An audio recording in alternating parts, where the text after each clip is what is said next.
Uma vez por dia, no máximo 3 minutos.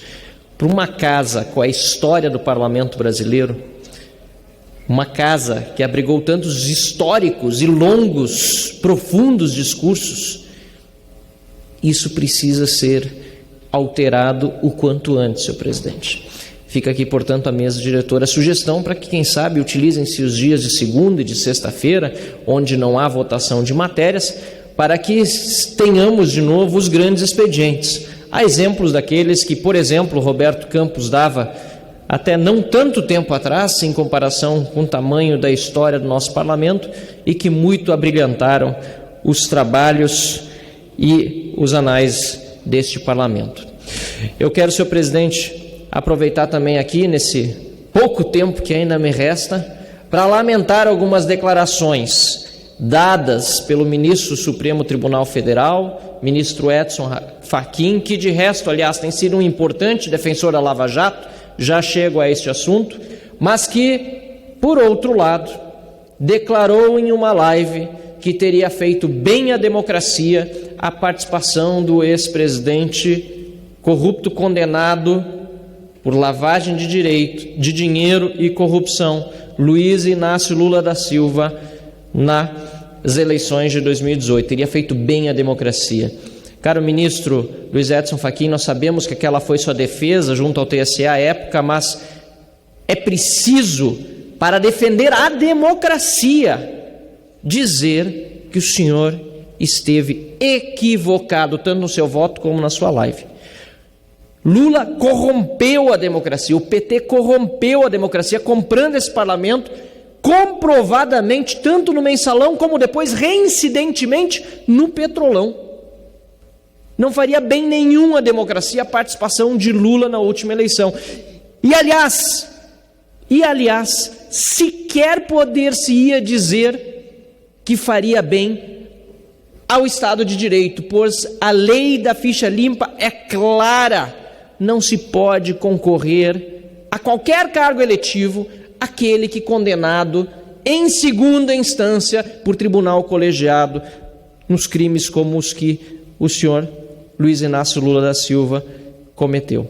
Portanto, senhor presidente, eu quero aqui lamentar essa fala e, ao mesmo tempo, no minuto que me resta, se contar com a tolerância de Vossa Excelência, ao mesmo tempo, lamentar os ataques desferidos à Lava Jato nos últimos dias, e, em particular, a perseguição ao procurador Deltan Dallagnol. Não estou dizendo que seres humanos são perfeitos, pelo contrário, tem falhas em todas as áreas, em todas as instituições, e elas sempre precisam, sim, ser corrigidas.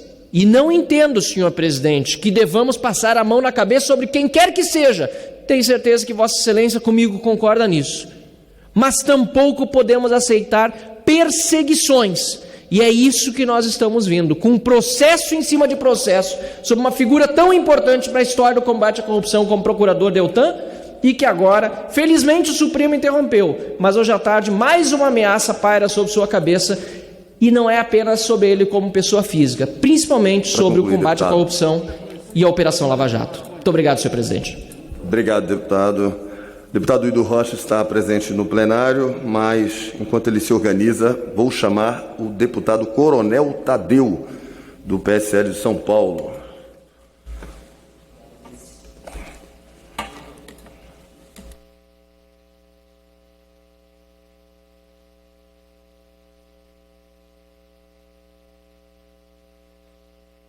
O Coronel Tadeu não está na sala. Para dar seguimento, convoco agora o deputado Reginaldo Lopes, do PT de Minas Gerais.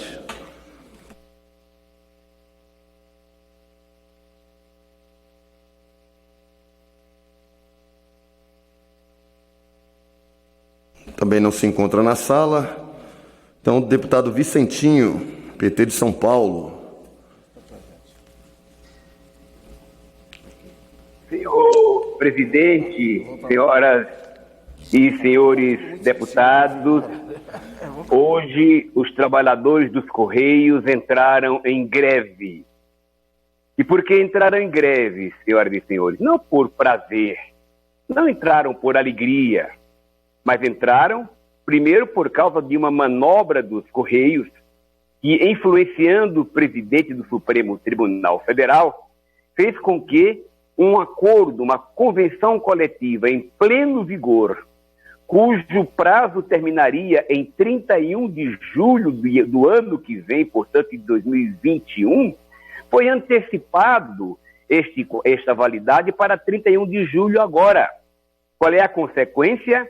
Todas as cláusulas sociais, resultado de lutas de anos e anos da mesa de negociação da autonomia sindical, foram por água abaixo.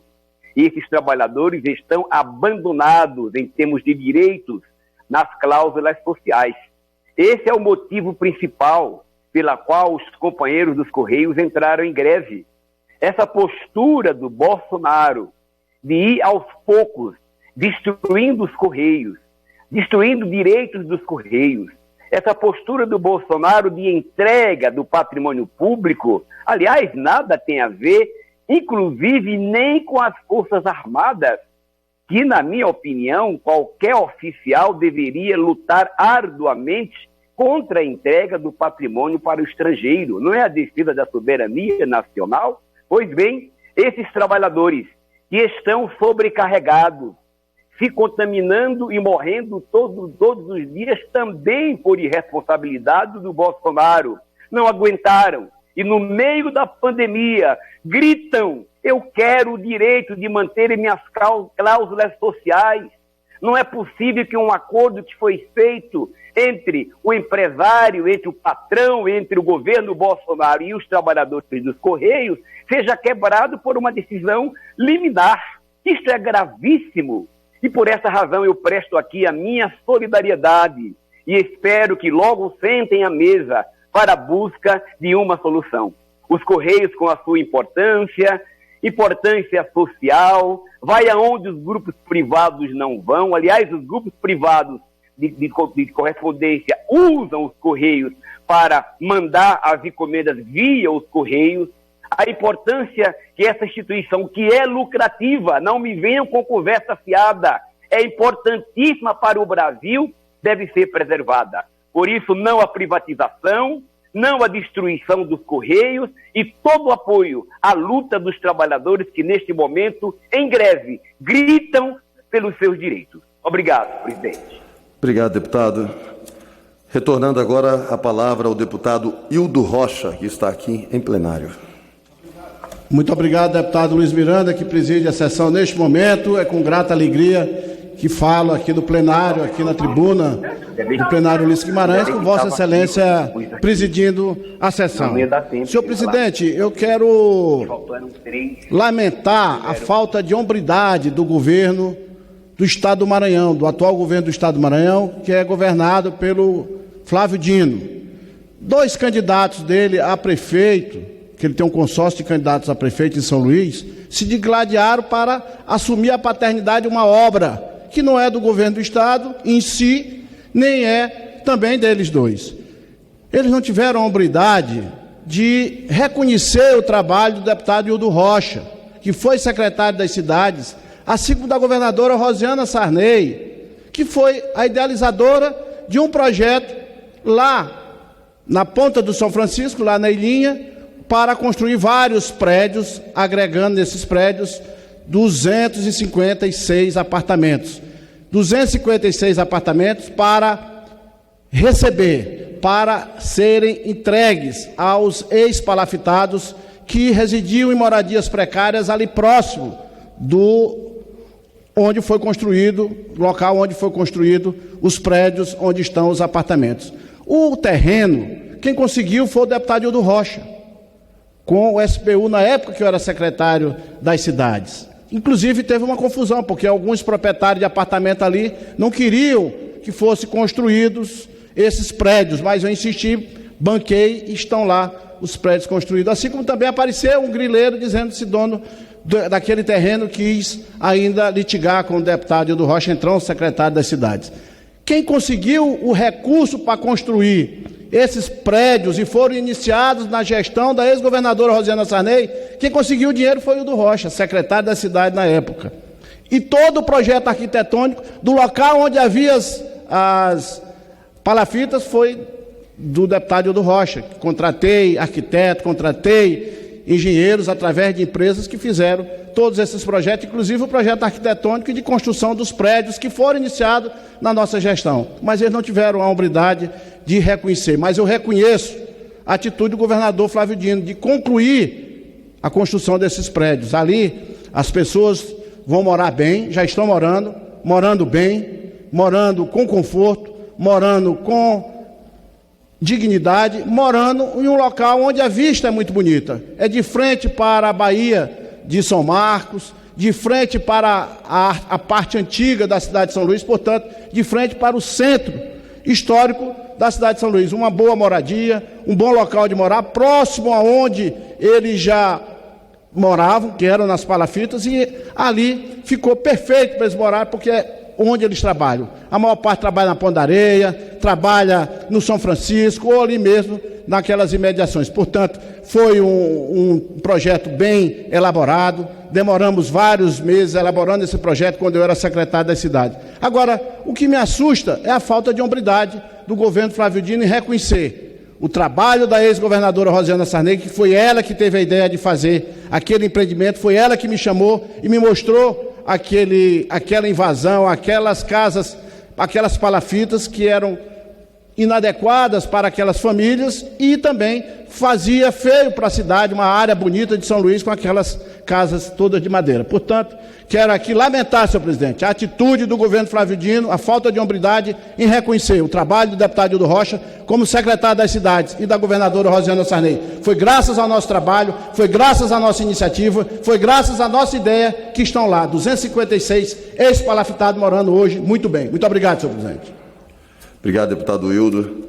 Quando chamamos, o microfone não ativou do deputado Coronel Tadeu e vou dar a oportunidade de retornar a palavra ao nobre deputado.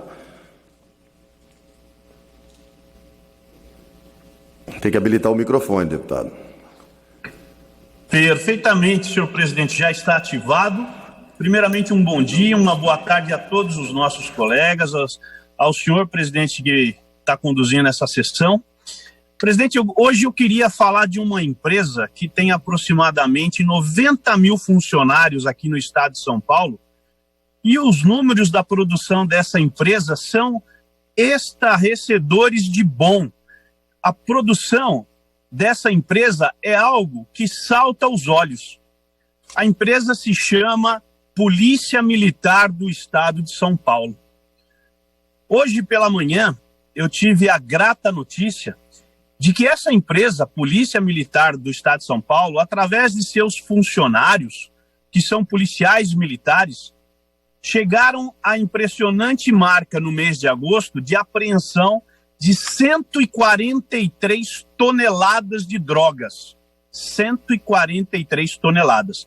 Esse número já iguala o número de apreensões feitas no ano passado, em 2019. Portanto, faltando 5 meses para acabar o ano, a marca de 143 toneladas, que foi o total de 2019, foi igualada hoje pela Polícia Rodoviária Estadual. E não é só isso, senhor presidente. Nós temos 52 mil prisões em flagrantes. São 52 mil indivíduos, criminosos, bandidos, malandros, o que a gente puder chamar, que estão atrás das grades.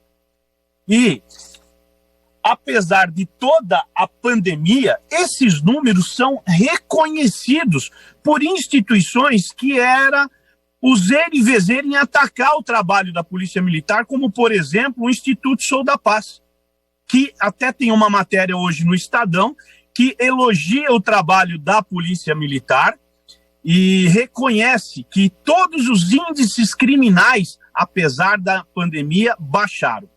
Aqui em São Paulo, senhor presidente, nós temos um órgão chamado Centro de Operações da Polícia Militar.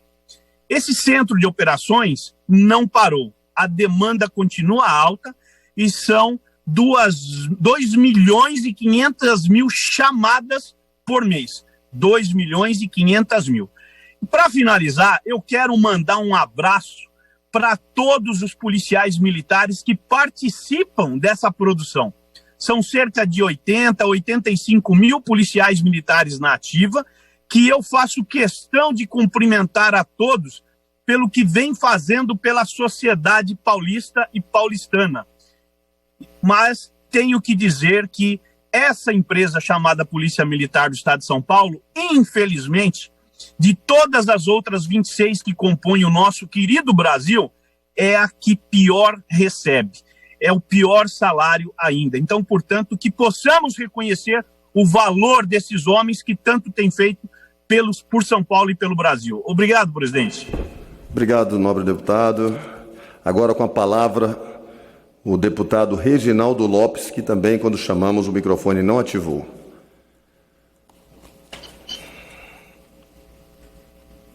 Deputado Reginaldo, habilite seu microfone, por favor. Obrigado, presidente. Quero cumprimentar os deputados, as deputadas, o povo brasileiro que nos acompanham pela TV Câmara.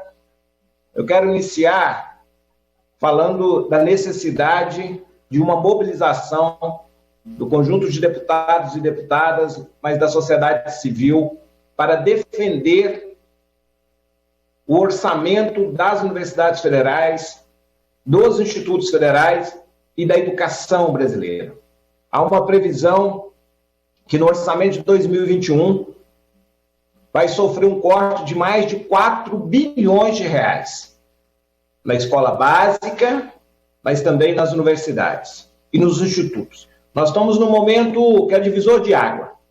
Nós precisamos pensar o futuro pós-pandemia.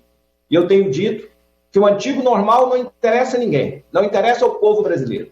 Nós precisamos repensar uma indústria inteligente para pós-pandemia, reindustrializar o país e, portanto, a base dessa reindustrialização inteligente se dará nas universidades, na pesquisa, na ciência, nos institutos federais, na escola básica, no novo Fundeb. Então, faço um apelo. Amanhã, 5 frentes parlamentares que trabalham no tema educação vai promover uma reunião de mobilização para que, de fato, o governo reabra a negociação com o CONIF e com a Andifes para garantir o orçamento das universidades, da pesquisa e da ciência, porque é bom destacar, os orçamentos das universidades e dos institutos federais estão baseados no patamar do orçamento de 2014, porém com o dobro de alunos. É para garantir o custeio, o funcionamento. É inaceitável e inadmissível esses cortes. Vão inviabilizar totalmente o funcionamento das nossas universidades e dos institutos federais. Também é importante destacar aqui que é inaceitável que o orçamento de 2021 do nosso Sistema Único de Saúde perca os 40 bilhões de aportes do ano de 2019 no enfrentamento à pandemia.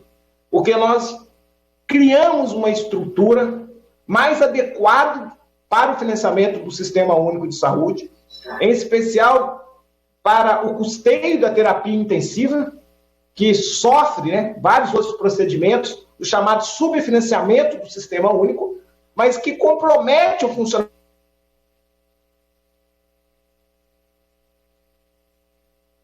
aí dos grandes parceiros, em especial das mais de 1.700 hospitais, que no meu estado são responsáveis por 70% dos procedimentos da média e da alta complexidade, e, portanto, nós precisamos garantir que esse aporte no ano de 2019 possa permanecer na política permanente de financiamento do Sistema Único de Saúde do nosso país.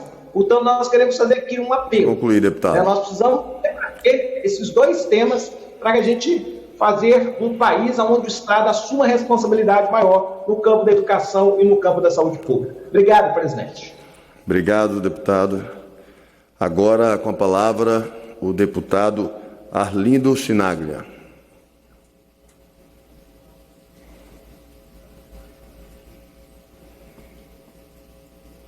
Ativou. Obrigado, presidente. E ao cumprimentá-lo, cumprimento todas as senhoras e senhores parlamentares também. Nós não podemos banalizar as mortes acontecidas no país em decorrência do novo coronavírus.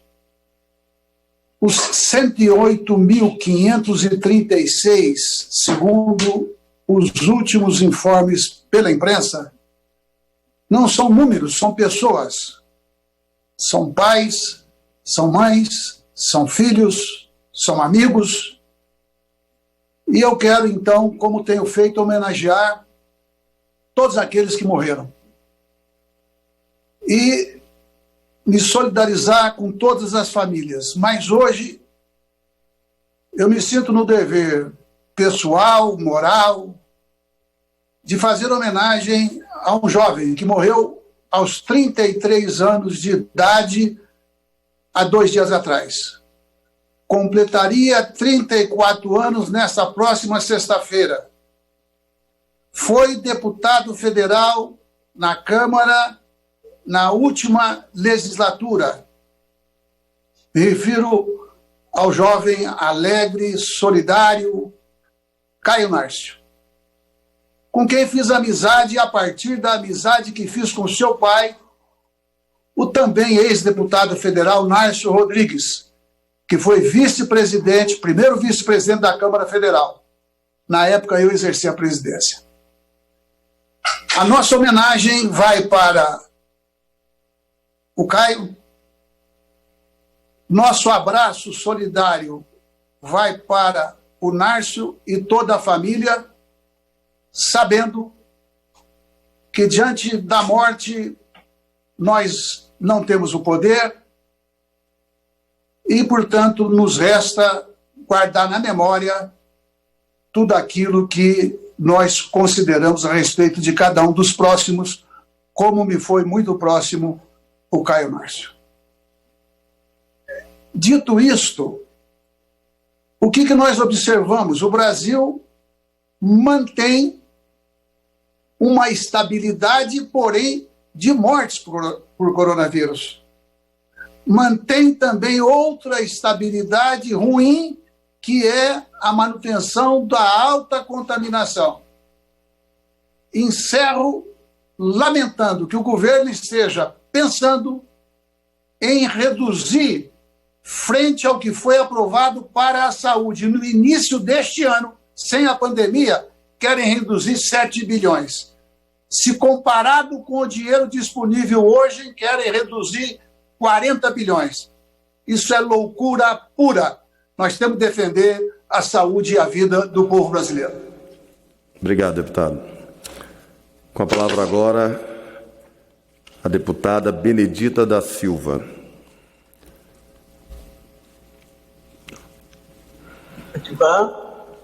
Senhor presidente, senhoras e senhores deputados, é com indignação e, ao mesmo tempo, uma grande emoção, e quem fala nesse momento não é apenas uma deputada federal. Eu estou deputada, mas eu sou mãe, eu sou avó, eu sou bisavó, e é revoltante e é triste saber e assistir do que aconteceu com essa menina de 10 anos. Senhor presidente, essa menina foi vítima. Uma menina que começou a ser violentada a partir dos 6 anos de idade. Não é possível que a gente possa entender este momento que uma menina de 10 anos engravida, senhor presidente. Que trauma, que situação para essa menina. Além de ter sido violentada todo esse tempo, sentido um socorro, uma segurança por um adulto de 35 anos de idade, cometendo essa barbaridade, e engravida essa menina, senhor presidente. E essa menina tem a sua identidade divulgada, essa menina foi humilhada, essa menina foi chamada de assassina, porque os médicos foram cumprir o que estabelece a nossa Constituição, e está garantido o aborto em caso de estupro e principalmente em gravidez de risco. Ela tinha 2 coisas: uma gravidez por estupro E uma gravidez também de risco, porque ela tinha 10 anos. Como essa menina ia suportar um bebê até os 9 meses e fazer nascer esse bebê? Fica aqui, senhor presidente, os meus sentimentos e também a minha dor profunda de sentir nesse momento de que essa menina terá que amargar por toda a sua vida essa marca terrível.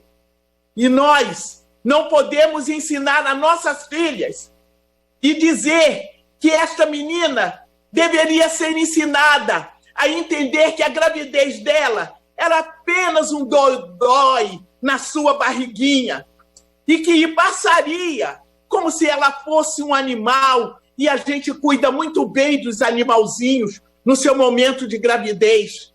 E essa menina sabe perfeitamente de que ela foi violentada, que ela ficou calada e que ainda ela tem na sua consciência um grupo de pessoas que a querem como pura e simplesmente criminosa. Senhor presidente, eu estou concluindo, só para fechar, eu quero dizer que essa menina merece de todos nós o amor, o carinho, a dedicação, porque nesse país, Senhor, 4 meninas de até 13 anos são estupradas nesse país. Não podemos conviver com abuso sexual. Muito obrigada, senhor presidente. O meu sentimento é muito grande, senhor presidente, porque fala também aqui alguém que não quer apenas sensibilizar ou politizar esse momento, mas alguém que aos 7 anos foi estuprada e que traz no corpo essa marca e que sabe que isso é cruel para a vida, para o crescimento, para a formação. Então ela precisa de solidariedade e não de alguém que a convença de que ela é uma criminosa e o criminoso deve estar na cadeia e pagando muito por este crime. Obrigada, senhor presidente. Deputada Benedita, que aqui não fala só como deputada, mas como pastora cristã, representa todos os cristãos que fazem jus às suas palavras. A senhora, com as suas palavras, demonstra aquilo que todos os cristãos se revoltaram quando fomos acusados de sermos coniventes quando chamaram aquela criança de assassina. Ela não é assassina, ela é uma vítima de um crime bárbaro que nós devemos exigir punição severa ao criminoso que fez tamanha maldade com essa criança. Obrigado pelas suas palavras. Como pastora, a senhora muito honra todos os cristãos que não concordam com isso nesse país. A palavra agora, o deputado Joseildo Ramos. Senhor presidente, me ouve? Lhe escuto bem, deputado. Lhe escuto, libera o microfone. Estava liberado antes, deputado. Libere novamente, por favor.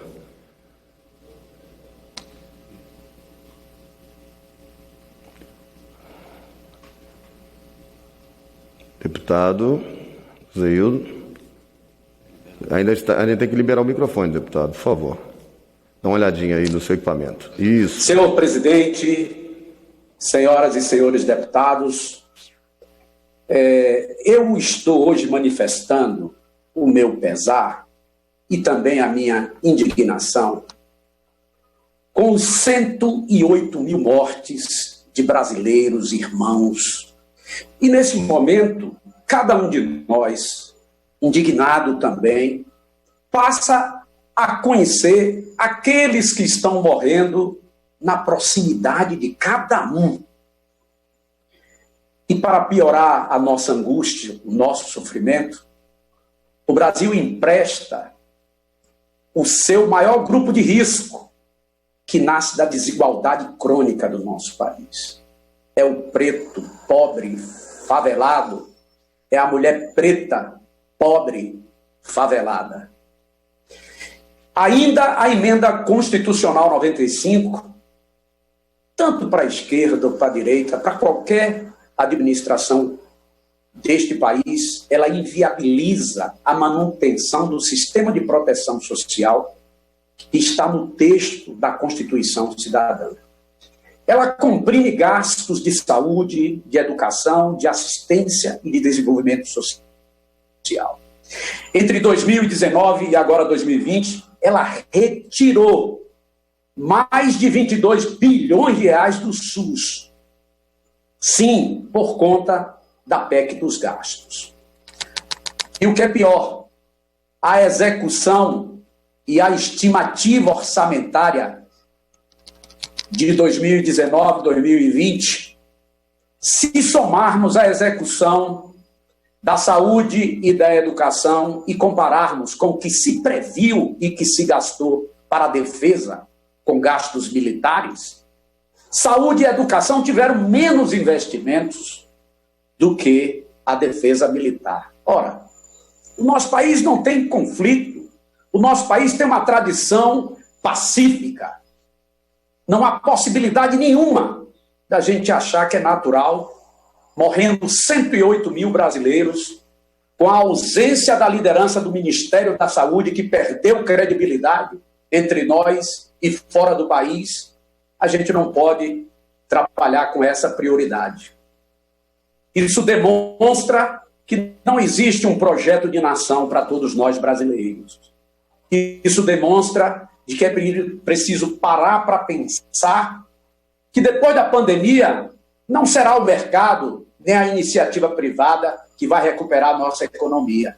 Terá que recuperar a nossa economia o Tesouro Nacional, o Estado brasileiro.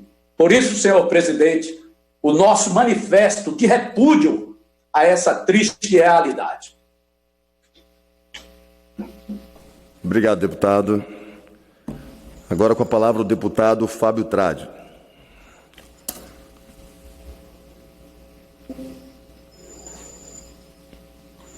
Deputado Fábio Tradi, microfone.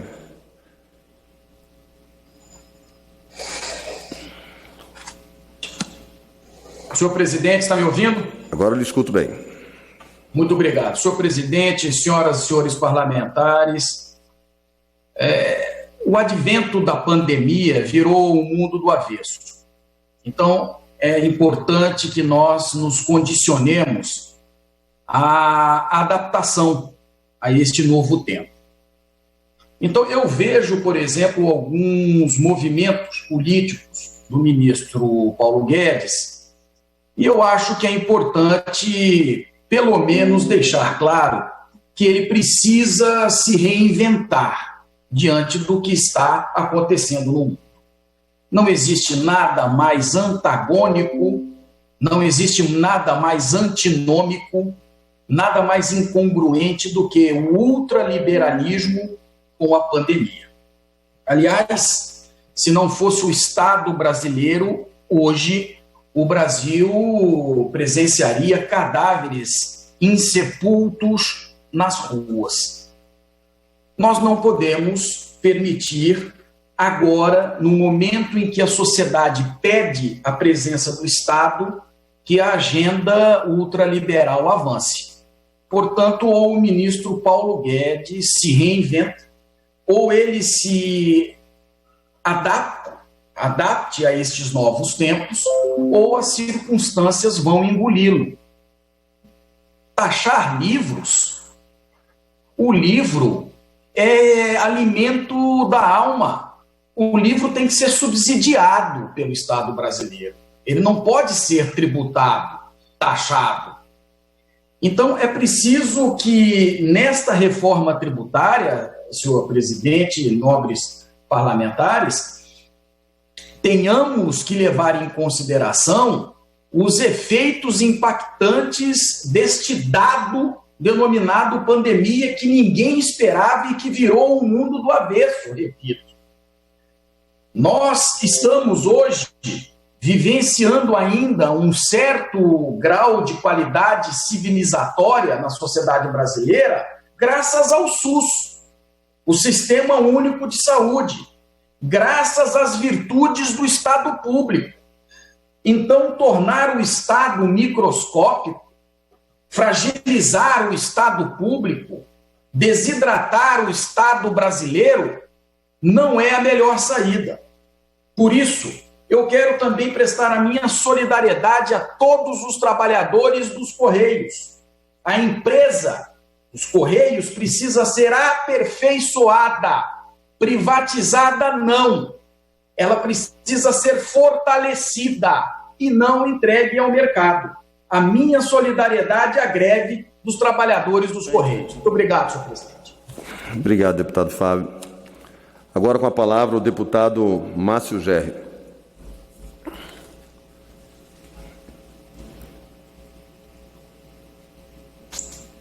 Presidente Luiz Miranda, boa tarde, os colegas parlamentares que participam desta sessão virtual. Ao povo brasileiro, meus cumprimentos ao querido povo do Maranhão, muito especialmente. Presidente, em primeiro lugar, uma palavra aqui de solidariedade, de estímulo, de compromisso com os companheiros e companheiras dos Correios, que precisaram paralisar suas atividades em defesa desta empresa tão importante em nosso país. A todos eles aqui, o nosso irrestrito apoio e nossa disposição de estarmos juntos lutando em defesa da empresa, dos direitos dos trabalhadores, portanto, viva a luta dos companheiros e companheiras dos Correios. Segunda questão, eu queria, presidente, reconhecer aqui, há poucos instantes, meu colega de bancada, o deputado Hildo Rocha, até ao criticar o governador Flávio Dino, do meu estado, teve que lhe lançar um elogio. Muito importante a atitude, depois, do deputado Hildo Rocha, ao reconhecer a capacidade administrativa do governador Flávio Dino em colocar de pé, transformar em realidade coisas que estavam paradas no passado. Como é, por exemplo, o residencial José Chagas, 256 famílias que saíram das palafitas para prédios do programa que infelizmente foi abandonado pelo atual governo, programa que veio lá da presidenta Dilma, o Minha Casa Minha Vida. E eu aproveito para elogiar a iniciativa que teve lá atrás, a ex-presidenta Dilma Rousseff, que assegurou que aqui em São Luís, da palafita, fossem erguidas residências dignas para centenas de famílias. Portanto, uma grande realização do governo Flávio Dino, entregue há 2 semanas. Um registro feito pelo deputado Hildo, que, ao fazer uma crítica pontual, acabou por reconhecer este êxito tão importante do governador Flávio Dino. Quero também, presidente Luiz Miranda, destacar aqui algo que sempre me faz falar nesta tribuna, que é o tema da educação. O Maranhão implementa hoje um programa educacional muito ousado, muito belo, um programa realmente profundamente estruturante. E isso gera, além de tudo, bons exemplos do governador Flávio Dino para todos os municípios do Maranhão. Vimos agora, participei da inauguração do Liceu Codóense, na querida cidade de Codó, um grande monumento à educação, onde antes era uma fábrica de tecidos, agora uma fábrica de sonhos, de esperança e geração de oportunidades para a juventude. Parabenizo aqui o prefeito Francisco Nagibe de Codó por esta tão importante obra. E concluo, senhor presidente, lamentando esses anúncios de cortes na educação e na saúde. Nós não podemos aceitar nenhum centavo a menos na educação e nenhum centavo a menos na saúde. Ao contrário, na saúde nós precisamos mesmo fortalecer o Sistema Único de Saúde, que tem servido de maneira tão central, tão estratégica ao nosso país nesse momento de pandemia. Viva o SUS! Digo uma vez mais, neste compromisso de não permitirmos que sejam retirados recursos nem da saúde, nem da educação em nosso país. Muito obrigado, presidente. Obrigado, deputado Márcio Gerri. Agora com a palavra, excelentíssimo deputado Valmir Assunção.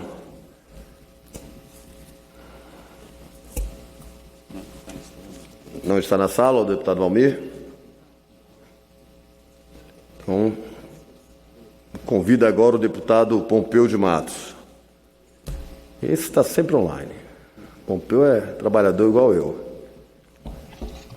Senhor presidente, senhoras e senhores parlamentares, eu quero deixar aqui, presidente, o meu protesto veemente contra a atitude da Câmara dos Deputados, exatamente, a nossa mesa diretora, a todos os nossos líderes, pelo fato de não colocarem em votação o projeto de lei que trata da suspensão dos pagamentos dos consignados, que beneficia 35 milhões de aposentados, milhões de servidores públicos que devem os consignados para os bancos, cujo dinheiro os bancos retêm e, na hora da crise, Os aposentados, especialmente, são os únicos que, naquela família, têm um dinheirinho para garantir o pagamento, o salário, pagar o pão na mesa, a boia no prato daquela família. Aquilo que é migalha para os bancos, presidente, é pão na mesa do aposentado. Os bancos tiveram 120 bilhões de lucro no ano passado, estão nadando no dinheiro. Esse projeto já foi aprovado no Senado, presidente. O Senado já consumou a sua votação. Veio para a Câmara e ali tem vários projetos no mesmo sentido, dentre eles um da minha autoria, o projeto 1479, que suspende o pagamento consignado, e, infelizmente, o presidente Rodrigo Maia sentou em cima, ou seja, a mesa diretora, as nossas lideranças, deputados importantes do nosso país estão ali chocando os ovos da gança. E o aposentado indignado. É por isso que a pesquisa mostra que a Câmara, na avaliação popular, está abaixo do rabo do cachorro. Mas também com esse tipo de comportamento, não é justo. O Congresso não pode se abaixar, não pode lamber bota, não pode pedir pinico. Ora, presidente, são 50 deputados que estão mandando na Câmara dos Deputados. E os outros? Nós somos 513 e somos meros passageiros. Estamos assistindo o trem da história passar, então não precisa mais 513 deputados. Vamos diminuir o número de deputados no país, porque tem uma meia dúzia resolvendo, fazendo o que acha que tem que fazer, e os outros dizendo amém, feito burrinho de presépio. Eu não concordo. Deixo aqui o meu protesto. Nós precisamos reagir. O presidente Maia, eu tenho um carinho, respeito por ele, por sua história, mas se ele está a favor dos bancos, ele tem direito de estar a favor dos bancos. Eu respeito. Mas ele não pode tirar o direito da Câmara dos Deputados de apreciar esse projeto, de votar esse projeto. Então, eu deixo aqui o meu protesto veemente e o meu apelo à mesa diretora, aos nossos líderes: coloquem em votação, porque os aposentados estão pedindo socorro. Pelo amor de Deus, socorro os aposentados. E a mesma coisa, presidente, o projeto de lei 3011 e 3913, os dois da minha autoria, que possibilitam que a licença maternidade para as mães que agora estão com filho e que está terminando a licença maternidade e tem que voltar a trabalhar, seja prorrogada a licença maternidade por mais 1, por mais 2, por mais 3. As mulheres precisam, merecem, têm direito, não tem onde deixar o filho, não tem creche. Eu encerro, presidente, não tem creche, não tem escola, estão tudo fechado, a mãe não pode levar o filho ao trabalho, se pegar a doença fica muito pior. Então, presidente, deixo o meu protesto, o meu apelo: socorro. O Brasil pede socorro à Câmara dos Deputados, está na mão da mesa diretora da Câmara. Presidente Rodrigo Maia, nos ajuda, presidente, nós precisamos de ti. Para falar, agora eu convido o deputado Padre João.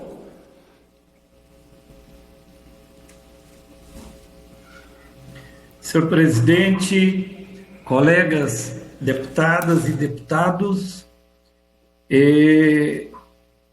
já são chegando aí 110 mil mortos. Presidente, eu não sei como os colegas não se indignarem com essa situação, não conseguirem enxergar que nós não temos uma articulação do presidente da República e da sua equipe. Falando em presidente, parece que eles domesticaram, né? Esconderam o Bolsonaro e puseram também nele uma mordaça, porque percebiam que ele só fala besteira e, ao mesmo tempo, agora não consegue governar. Não tem ministro da Saúde. Cada pasta representa, na verdade, presidente, um escândalo, porque a negação da política, na verdade, é a negação da política e do Estado para os pobres. Para os banqueiros, tudo. Para os grandes investidores, tudo. Tenta avançar, Banco do Brasil, Correios, Petrobras. Não é com o encolhimento do Estado brasileiro que nós vamos garantir dignidade, saúde e vida para o povo. Não é com o encolhimento do Estado brasileiro que nós vamos dar perspectiva de emprego e renda para as pessoas. Então, o meu apelo ao povo brasileiro, mas o meu apelo e certa indignação com os próprios colegas, porque os colegas sabem, e às vezes por causa de um cargo se silenciam, se acovardam, por um espaço no governo se acovardam, mas sabem, estão conscientes de que esse governo está levando o Brasil para o buraco, para o fundo do poço. O apelo ao brasileiro, ao povo brasileiro, é para que se indignar. Porque quando você não se indigna, mesmo pelas redes sociais, não tem a sensibilidade para perceber tantos mortos, tantas pessoas abandonadas. Cadê o projeto da agricultura familiar? Até hoje não teve a sanção.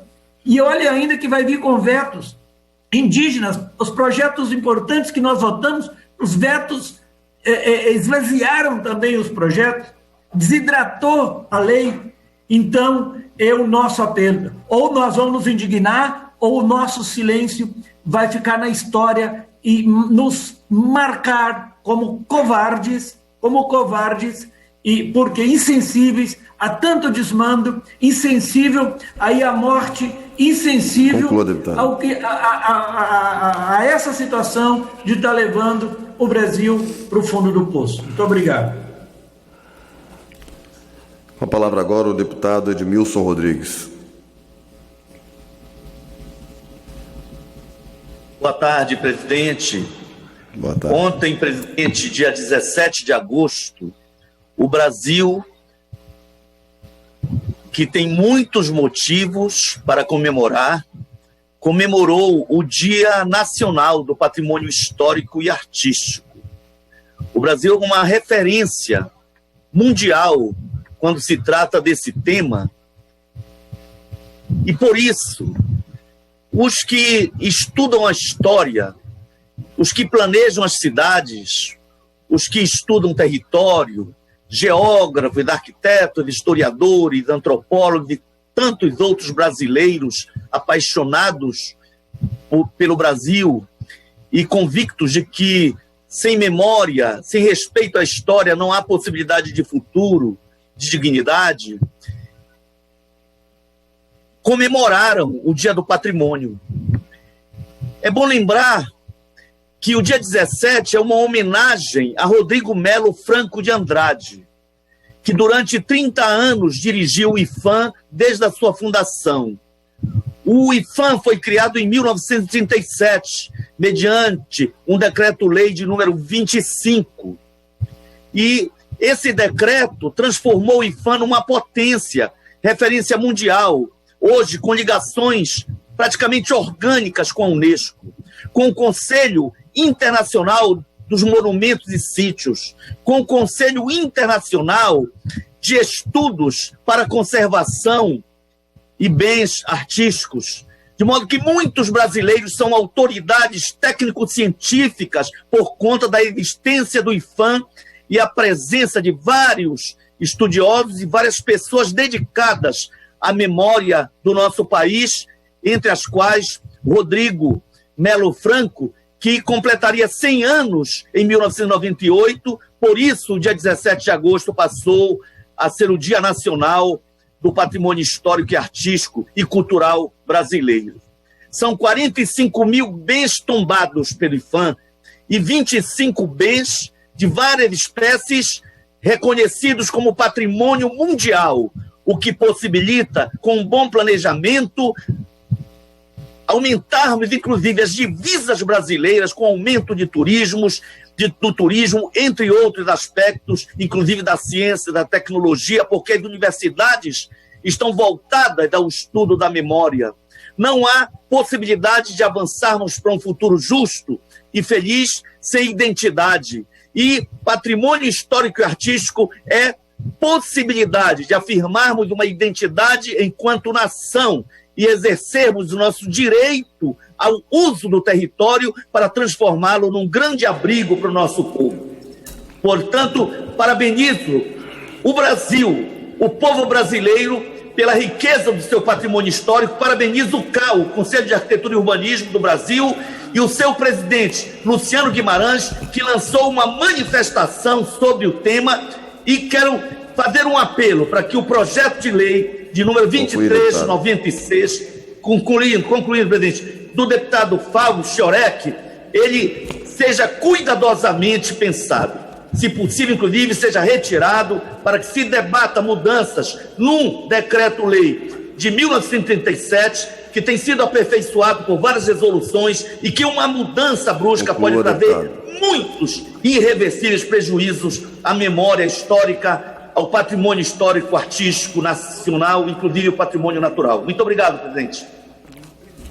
Nobres deputados e deputadas, quando vocês se excedem significativamente do tempo, principalmente a própria oposição, vocês atrapalham os colegas que estão na fila, né? Daqui a pouco começa a ordem do dia, a gente perde tempo. Peço que os senhores tentem se limitar aos 3 minutos em respeito aos próprios colegas, que também são da oposição, que a grande maioria que está aqui querem ter voz, que é o momento que a oposição tem chance de poder se manifestar. Com a palavra agora o deputado João Daniel.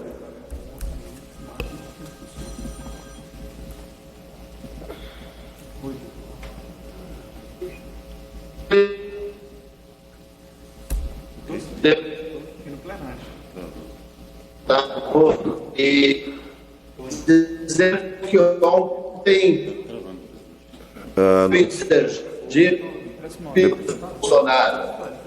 Eu peço à mesa que avisem ao deputado João Daniel que ele está com problema na conexão. Nesse meio tempo, eu vou chamar a professora Rosa Neide e, se for possível, a gente retorna com o deputado João Daniel.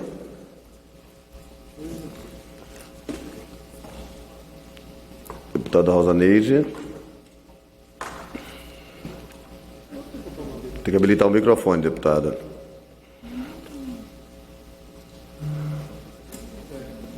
Senhor presidente, demais deputados e deputadas que nos acompanham nesta tarde. Primeiramente, gostaria de parabenizar ao nosso presidente pela sensibilidade que teve com a fala da deputada Benedita. Situação trágica que aconteceu no Brasil, e ver o senhor, como homem, como cristão, receber carinhosamente a fala dela, que representa praticamente todos os cristãos do Brasil. Dizer que nesta tarde quero fazer a minha fala me reportando aos 25 anos de existência do Movimento dos Trabalhadores Sem Terra, MST, no estado de Mato Grosso. E, ao iniciar minha fala, quero trazer aqui a reflexão de Dom Pedro Casaldáliga, que no último dia 8 nos deixou fisicamente. Ele diz que a injustiça tem nome, e a injustiça é o latifúndio, e que o desenvolvimento significa fazer reforma agrária. E o Movimento dos Trabalhadores Sem Terra chegou a Mato Grosso há 25 anos. Hoje nós temos mais de 15 mil pessoas assentadas, produzindo em suas casas, com seus filhos estudando, prestando relevante serviço a esse estado, que tem forte agricultura de grande escala, mas tem também agricultura familiar, produzindo alimentos. Quando a grande escala produz commodities, importante para o equilíbrio da balança comercial do Brasil, os pequenos produzem alimentos que chegam à mesa de todos, de forma orgânica, de forma organizada. Neste momento de pandemia, estou vendo o MST numa luta muito grande para trazer alimentos para as cidades, para fazer doações, isso é muito importante. E o MST aqui no estado de Mato Grosso, em todos os seus assentamentos, priorizaram a educação das crianças, apoiaram as escolas públicas nos assentamentos, construíram aqui também um centro de formação que é nominado Olga Benário Prestes. Nesse centro de formação, em articulação com a Universidade do Estado, já fez vários cursos de pós-graduação, trabalhando a formação do filho do agricultor para que possa fazer gestão da pequena propriedade, para que possa trabalhar a agroecologia e fazer cada vez mais, dentro de um novo tempo, uma nova perspectiva, uma agricultura que atende às expectativas da população do Brasil e do mundo. Uma agricultura limpa que a população possa ingerir sem maiores riscos. Então, parabéns ao MST de Mato Grosso, parabéns pelos 25 anos de luta, e eu quero dizer a vocês que o meu mandato tem uma aliança com todos e todas as lideranças e todos e todas aquelas que vivem no campo. Vida longa ao movimento dos trabalhadores sem terra, MST, no estado de Mato Grosso. Desejo muita força, muito trabalho, muita luz e muitas políticas públicas para garantir vida plena a todos vocês. Forte abraço, muito grata, senhor presidente. Obrigado, deputada Rosaneide. Com a palavra agora, o deputado Rubens Ottoni.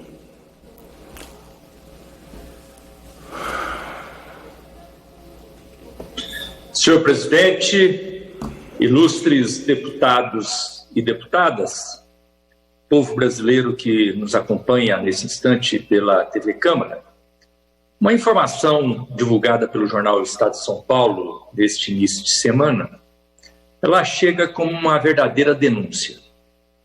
O governo Bolsonaro propõe para o orçamento de 2021 gastar mais com os militares do que com a educação. Segundo essa proposta do governo Bolsonaro, proposta discutida no Ministério da Economia, a proposta é que o governo Bolsonaro quer gastar em 2021 6 bilhões a mais com os militares do que com a educação. Um absurdo. O Ministério da Economia desconversou, diz que não é bem assim, que a proposta ainda não está fechada, mas o fato é que o texto apresentado e o texto divulgado, ele apresenta os números da proposta do governo. Segundo a proposta do governo, essa proposta inicial discutida no Ministério da Economia, a defesa teria em 2021 um acréscimo de quase 50% de recursos em relação aos recursos deste ano de 2020. 48,8% a mais para o ano de 2021. Passando de 73 bilhões de reais para 108 bilhões de reais. Enquanto isso, a verba do Ministério da Educação, a verba do MEC, cairia para menos de 103 bilhões de reais. Inadmissível. Enquanto aqui na Câmara dos Deputados, aqui no Congresso, nós nos desdobramos para aprovar o Fundeb, para aumentar os recursos para a educação pública, gratuita e de qualidade, o governo, nos bastidores, tenta retirar do orçamento recursos previstos especificamente para a educação. Isso, senhor presidente, nós não podemos aceitar. Essa casa tem a responsabilidade de estar atenta e impedir que isso aconteça. Em defesa da educação pública, gratuita e de qualidade, queremos mais recursos. Obrigado, senhor presidente. Obrigado, deputado. Com a palavra agora, a deputada doutora Soraya Manato.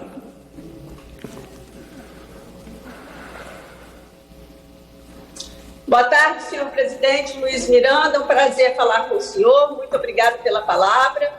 Senhor presidente, eu, como o senhor, somos evangélicos e também na Câmara dos Deputados nós temos uma bancada grande de católicos.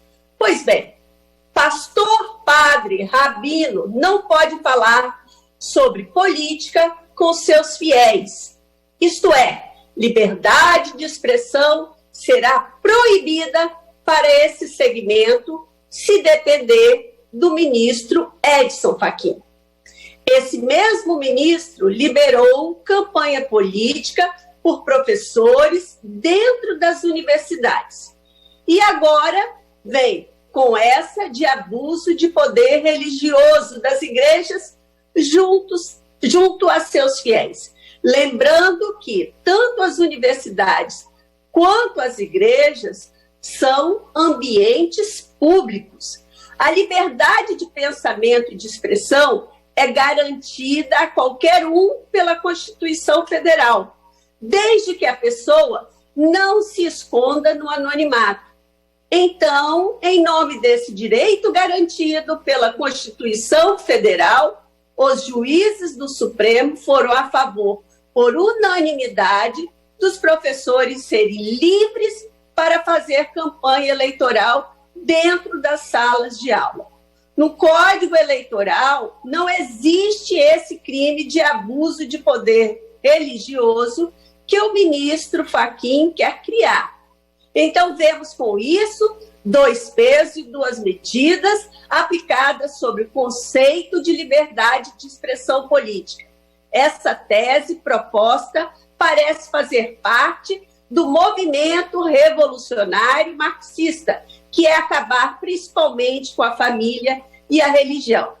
Poder sindical, poder empresarial, poder na relação entre professor e aluno, que tem potencial de abuso e nem por isso está em julgamento. Então, senhores parlamentares, evangélicos e católicos, vamos ficar de olho nessas leis que o Supremo quer criar para nos calar, para implantar, provavelmente, o socialismo aqui no Brasil. Então, era isso que eu queria falar. Muito obrigada, senhor presidente. Obrigado, deputada Soraya. Realmente passa do cúmulo do absurdo, né? Espero que não passe essa medida jamais, pois demonstraria uma clara perseguição religiosa. Todos nós temos o direito de defender aquilo que nós acreditamos, e o direito da livre expressão tem que ser protegido por esse parlamento. Deputado Marcon, para fazer uso da palavra.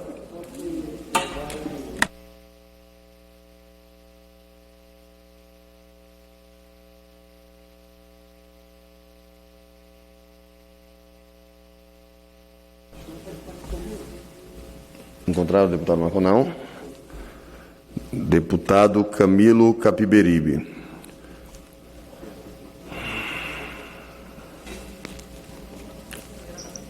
Boa tarde, senhor presidente, deputado Luiz Miranda. Quero lhe cumprimentar todos os parlamentares que acompanham essa sessão, todos aqueles que assistem pela TV Câmara, pelas redes sociais.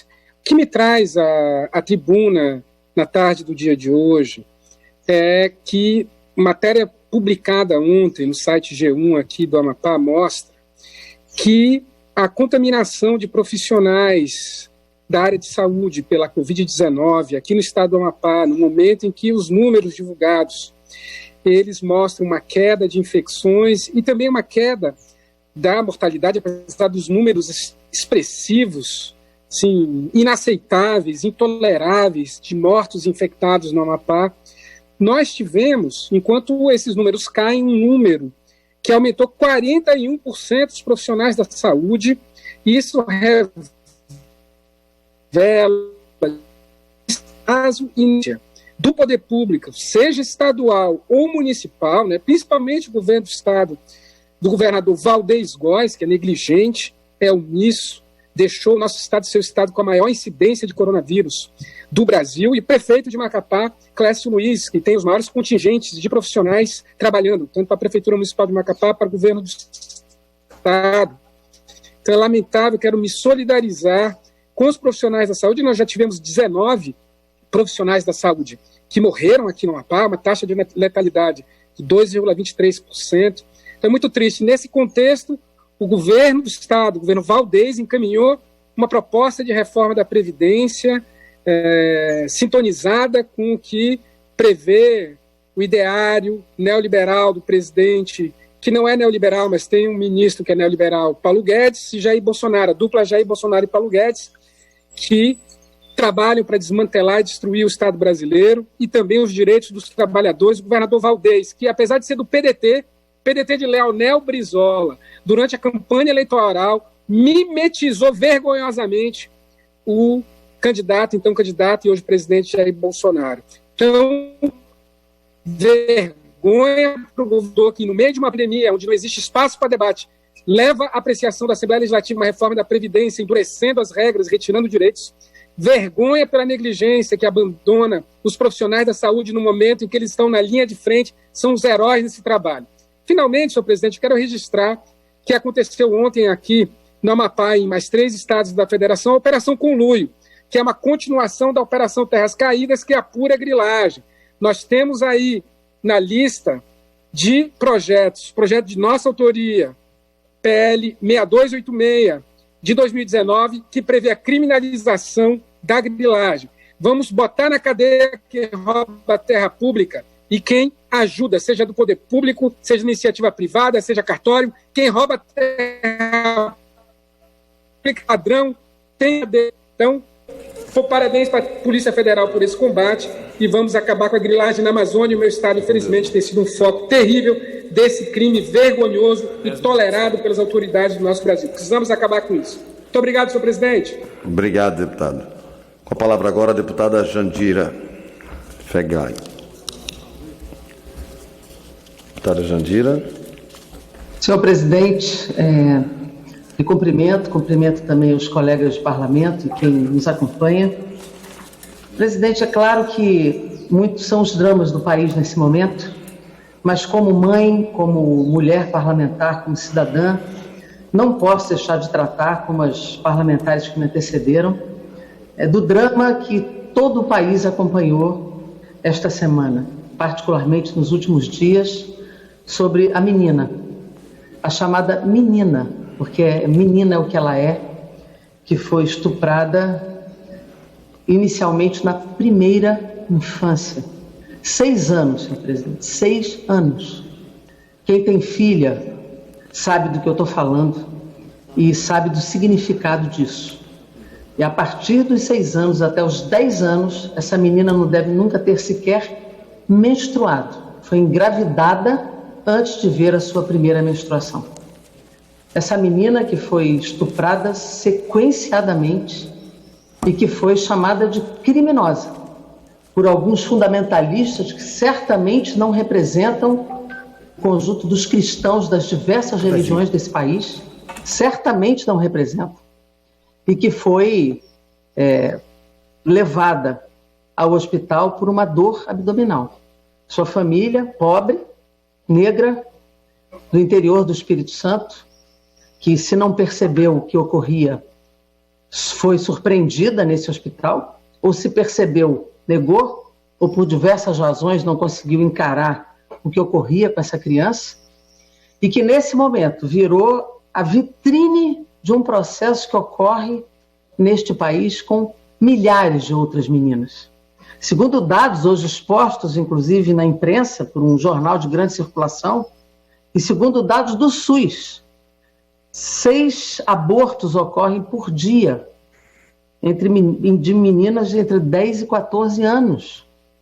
E segundo dados do Anuário Estatístico de Segurança de 2019, o Anuário Brasileiro, são 4 meninas são estupradas a cada hora até 13 anos de idade.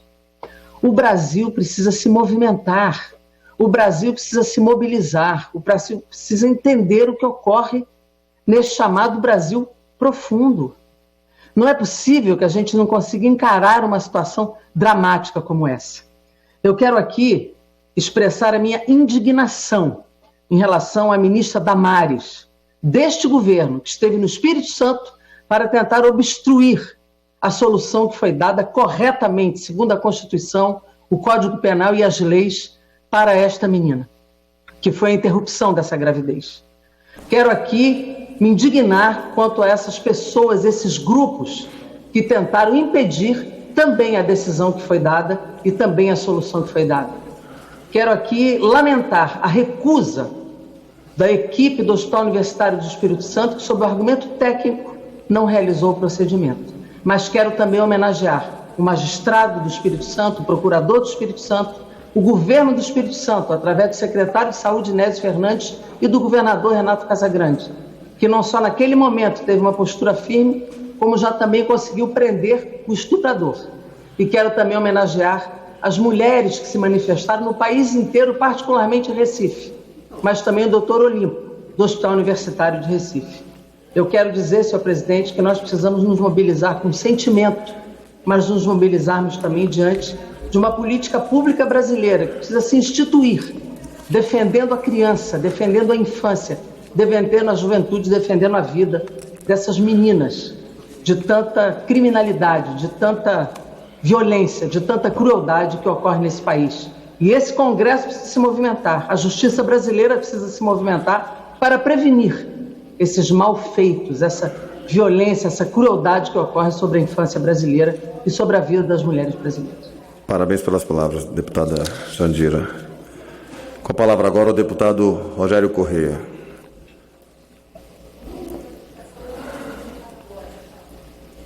Presidente, boa tarde. Eu quero também falar de solidariedade hoje. Primeiro, quero prestar minha solidariedade aos trabalhadores da empresa de Correio que estão em greve. Defendem os seus direitos, mas defendem também uma estatal importante no Brasil. E espero que o exemplo deles possa reunir também os brasileiros todos em defesa dos Correios, em defesa da Petrobras, da Eletrobras, do Serviço Público Brasileiro de Saúde e de Educação, enfim, contra os ataques que o governo Bolsonaro e esse programa de privataria do Paulo Guedes aponta de ruindade para o Brasil. Se nós deixarmos isso ir para frente, o Brasil perde muito, perde sua soberania e sua capacidade de organização estratégica para poder se constituir enquanto nação. Então, parabéns aos carteiros, aos empregados do Correio, em nome do Robson, que é o presidente do sindicato aqui em Minas. Quero prestar uma segunda solidariedade aos trabalhadores rurais sem terra de Campo do Meio, em Minas Gerais. Eu estive lá, presidente, e pude constatar aquilo que eu disse semana passada. Era covardia do governo Zema, em plena pandemia, colocar lá mais de 200 policiais, helicóptero, carro blindado para retirar 6 famílias e, pior, derrubar uma escola. O governo Zema agora é reconhecido como aquele que desconstrói escolas. Foi o resultado de tamanha covardia feita em pandemia. Vi muitas crianças sem máscaras, pessoas com as máscaras completamente sujas de terra devido à repressão que foi encaminhada pelo governo Zema, que poderia muito bem ter explicado à justiça que foi insensata, que não era possível cumprir uma ordem de despejo em plena pandemia. E a terceira solidariedade que quero prestar é ao presidente Lula. Agora ficou claro, até para a Polícia Federal, que o Palocci mentiu, que o Palocci vendeu delação. E agora Moro? E agora Dallagnol? Vocês que estão com medo de serem julgados, o Moro, por suspeição no Supremo Tribunal Federal, eu espero que isso seja pautado logo, porque está na cara que ele foi um juiz ladrão.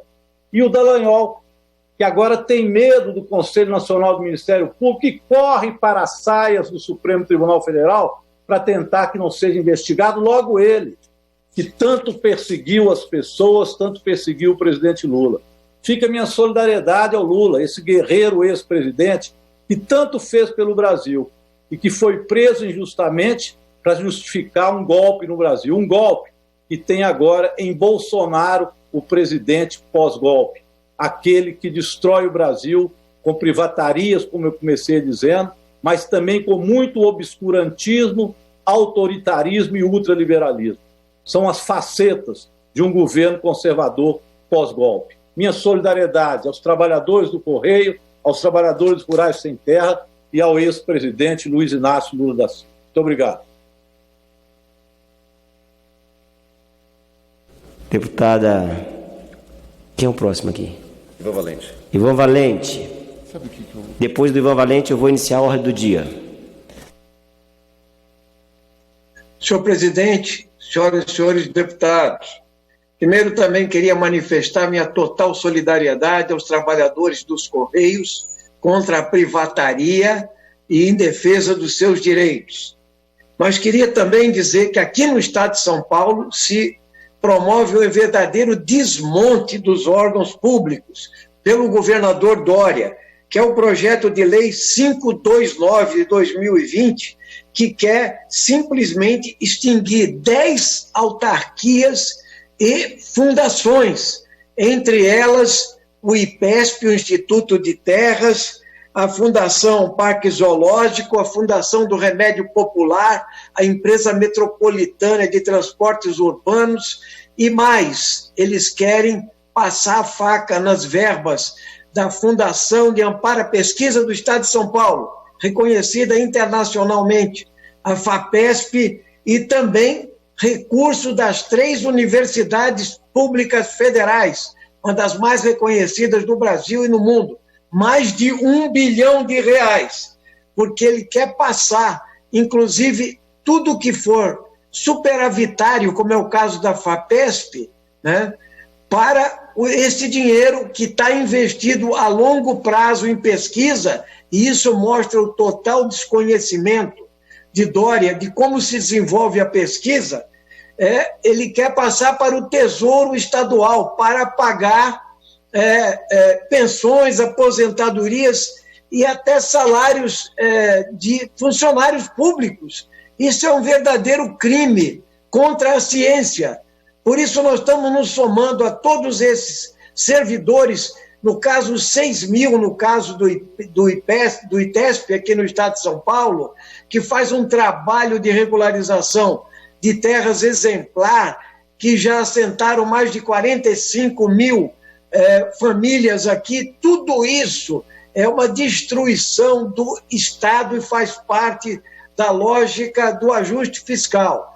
Queremos nos somar à Academia Brasileira, à Academia Paulista de Ciências, à Sociedade Brasileira para o Progresso da Ciência, que, somado a todos os servidores, pesquisadores e professores dessas instituições, estão lutando na Assembleia Legislativa para que esse projeto seja imediatamente retirado da pauta, e ele está em regime de urgência, que ele ataca a ciência, a pesquisa e a lógica do ajuste fiscal e da destruição do Estado, no Estado de São Paulo. Por isso, repudiamos esse projeto de lei de Dória aqui no Estado de São Paulo, em defesa da pesquisa, da ciência, da tecnologia, dos institutos de pesquisa, das fundações e das universidades públicas paulistas.